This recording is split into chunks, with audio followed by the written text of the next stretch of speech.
Hi, I'm Tom Scioli, author of I Am Stan, a graphic biography of the legendary Stan Lee. And Saturday, May 6th, is Free Comic Book Day, and there's going to be a Free Comic Book Day edition of I Am Stan. It's a comic book length excerpt pulled from the book, and you can get your copy on Free Comic Book Day. Ask your local comics retailer to set aside a copy for you. Also, in the show notes below, there's a pre-order link where you can pre-order the full book, which will be out in September. So today we're talking about the Hulk versus Thor, issue 112 of Journey into Mystery with Thor. Now, to give you a little bit of context, the story in Journey into Mystery number 112 is a sort of retcon, or like an untold tale, or a sort of lost adventure, which happens between the panels of Avengers number 3.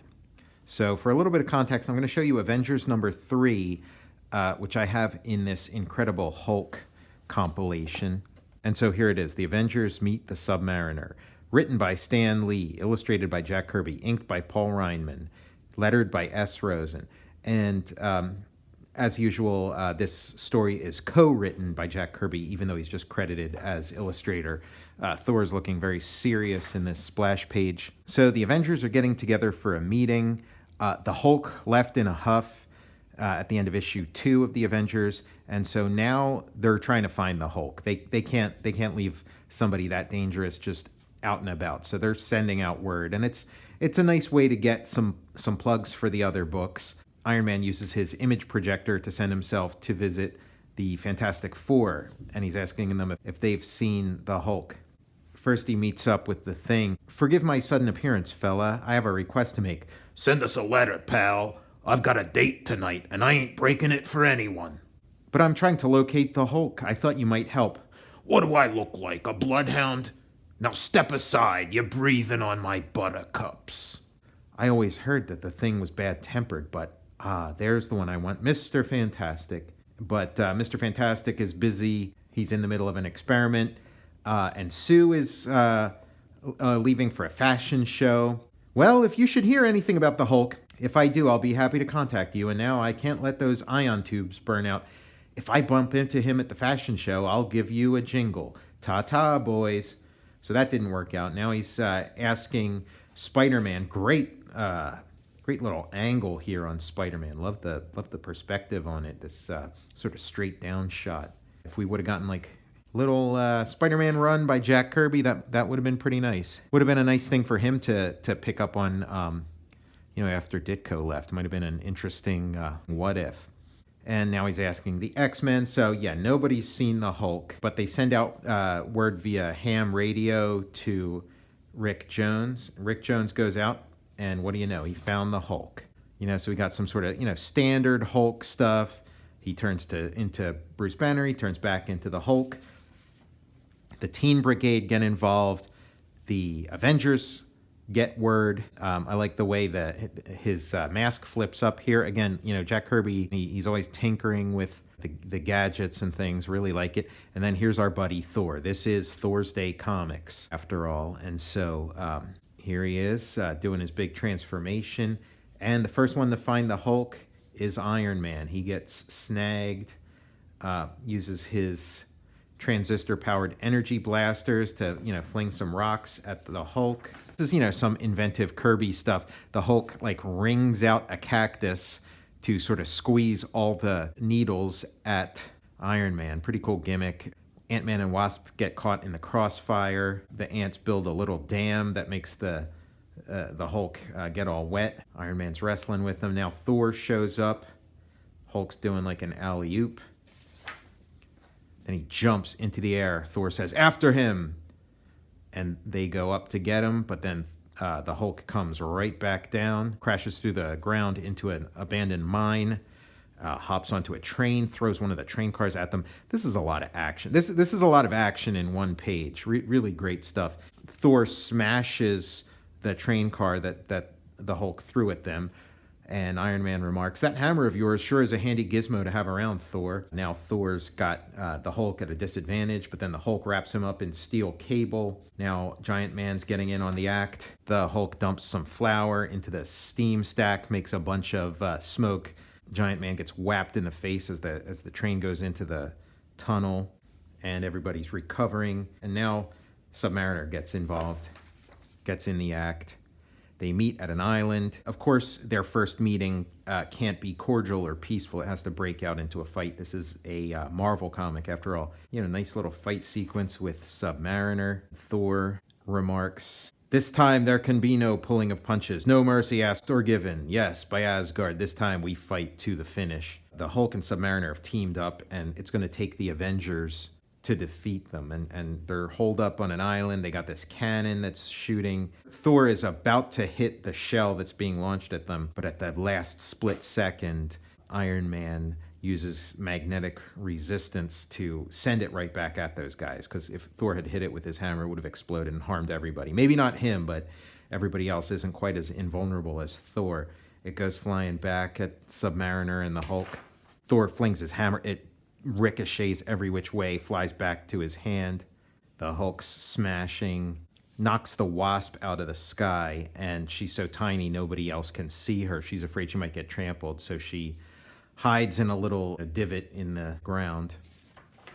Remember this panel because you're going to see a variation on it again later. But Giant Man reaches around, grabs Namor. They fling him around. Now it's Thor versus Submariner. "Back, Submariner. Do not force me to strike your mortal body with my all-powerful mallet." "All-powerful, bah! I'll prove once and for all how overrated you are, you costumed clown." And now the Hulk is going to wrestle the hammer out of Thor's hand. He's trying, he's pulling with all his might, but Thor's not letting go. And then, unexpectedly, at that very split second, the mighty Thor releases his grip on the Uru hammer, and it whirls through the cave like a thing alive. "I weary of this game. The hammer is yours if you can grasp it. My muscles ache for battle, not tests of strength." Submariner's trying to get the hammer. In the tussle, Giant Man tackles him. Hulk turns back into Bruce Banner, runs away. Submariner gets himself free, and then gets a little sprinkling of water coming in from the cave collapse that he's causing, and it gives him his, water is his spinach. It gives him a little extra oomph, and so he's able to escape back into the water. And that's the end of that story. A lot of fun, some early Marvel fun with lots of cameos and crossovers and fights that are, very, inventive and fun and most likely modeled on, Jack Kirby's childhood scraps that he would get into, his little gang fights. And so now that gets you ready for Journey into Mystery with Thor number 112. So here it is, Thor number 112, The Mighty Thor Battles the Incredible Hulk. A Stan Lee, Jack Kirby Marvel masterwork, inking by Chick Stone, lettering by S. Rosen. It's got that double Stan Lee, Jack Kirby billing, which is a much more appropriate way to credit it, since it really isn't the case of a writer writing a story and then an artist illustrating the script. It really is a collaboration. I would maybe put Jack Kirby's name first, and I think Jack Kirby would have preferred writer and artist credit. This crediting, it can be ambiguous. This is really iconic stuff. I love this splash where there's two factions. There's the Thor fans and the Hulk fans. And Thor kind of, walks in on this argument they're having. "Those youngsters seem to be arguing about who is stronger, the Hulk or myself. Thor is stronger than anybody. Yeah, take away Thor's hammer and what have you got? Yay, Hulk.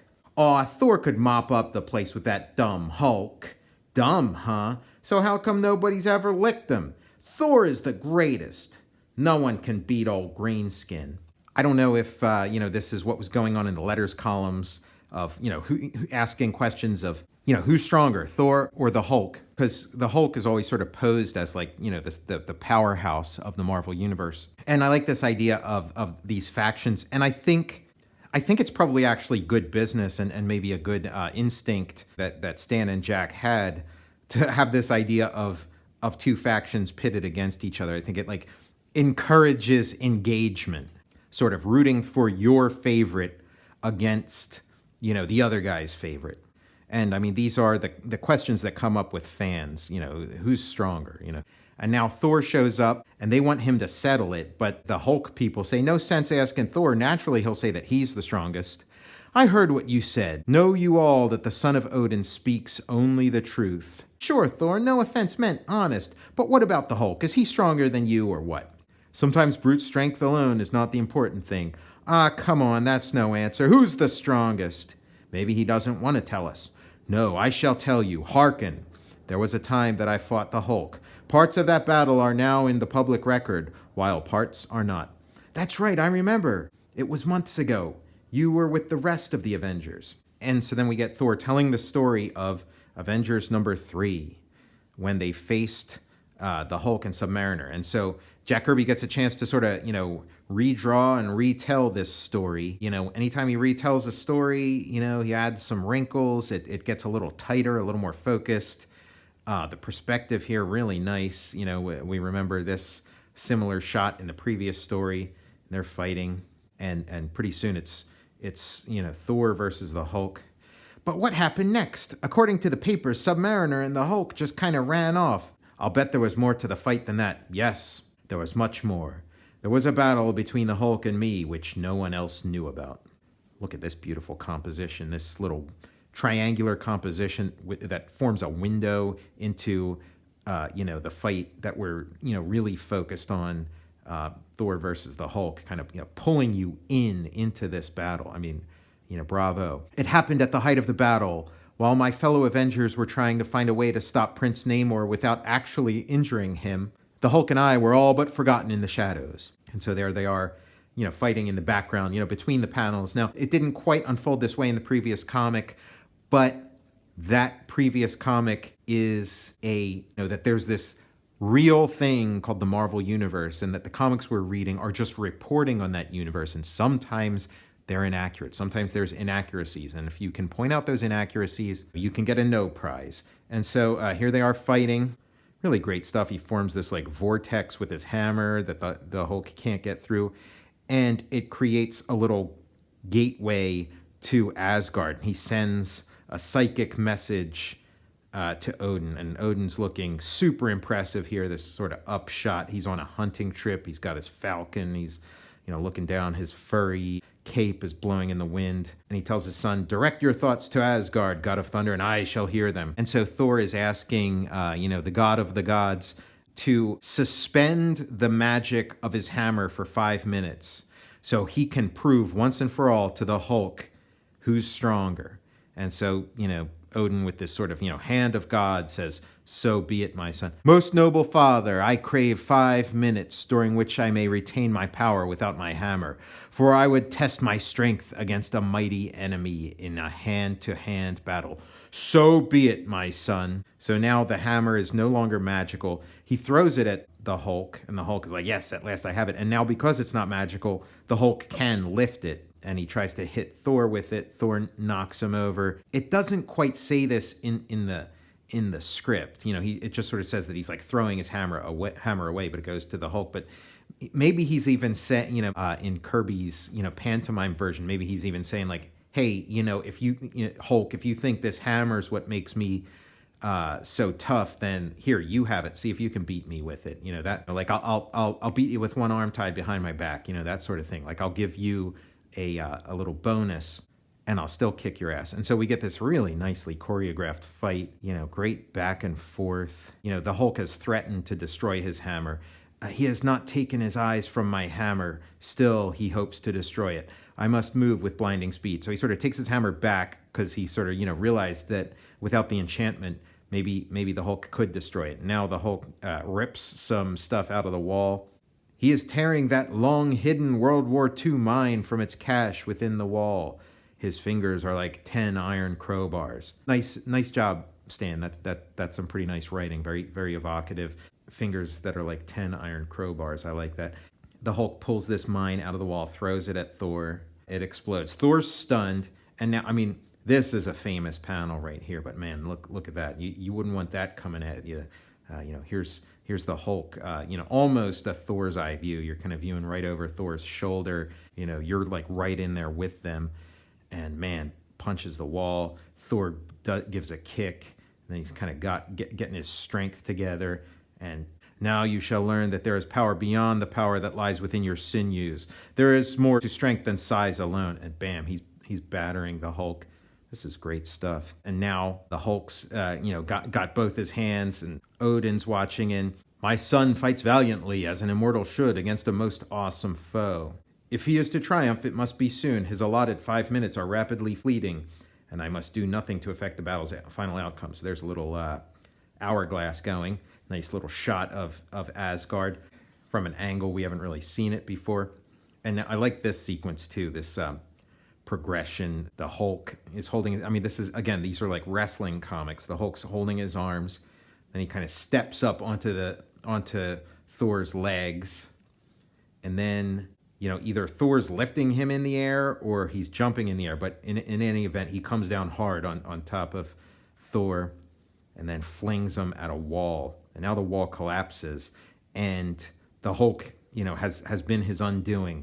The ceiling collapses on himself, but Thor says, I must find him. I must put an end to this charade once and forever. And so he's smacking away the rubble, but nobody's there. But he sees a hole in the ground. He follows down into it. A rough-hewn hole beneath the rubble. The Hulk has dug his way out with his own bare hands, those 10 iron crowbars. Perhaps he has not yet gone too far.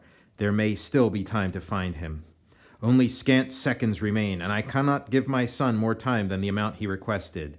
I have witnessed enough. There shall be no final decision this day, but one good purpose shall have been served. The God of thunder will from this moment forth have greater knowledge of the meaning of humility.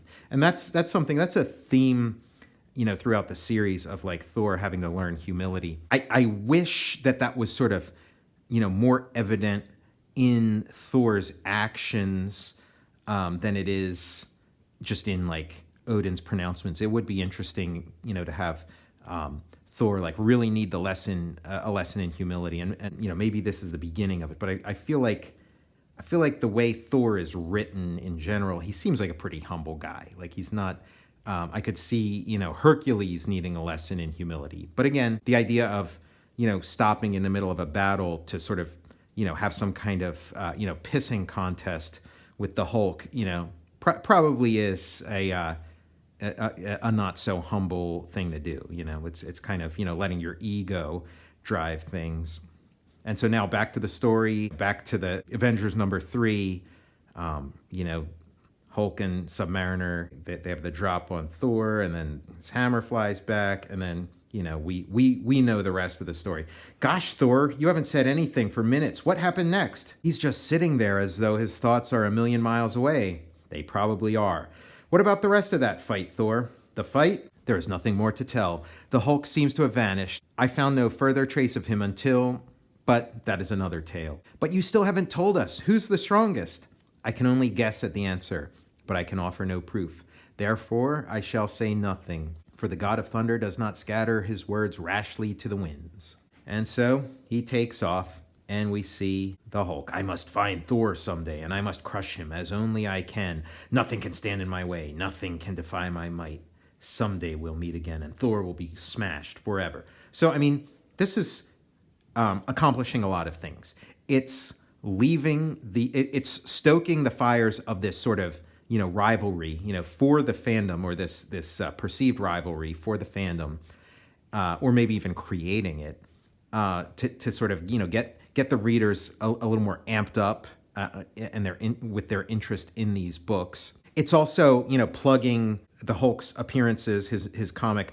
The first Hulk series was canceled, and now the Hulk is back in a split book, Tales to Astonish. The Incredible Hulk thrills you each month in Mighty Marvel's Tales to Astonish. So they want to give that book a plug. The Hulk's second chance. Let's try to put this thing over. And then they're also sort of teasing a future battle between the two. And then they're also not settling the question of who's stronger, because they want the readership. They want have it still be unresolved. Who's tougher, Thor or the Hulk? And so it sort of feeds the possibility of an eventual grudge match, which kind of, it's a nice little, way to sort of plant a seed and sort of, keep things simmering and create a tension. So this is a lot of fun. This is the sort of thing that, happens in the early goings of Marvel. And then as these series go on, they become a little more separate during Kirby's tenure.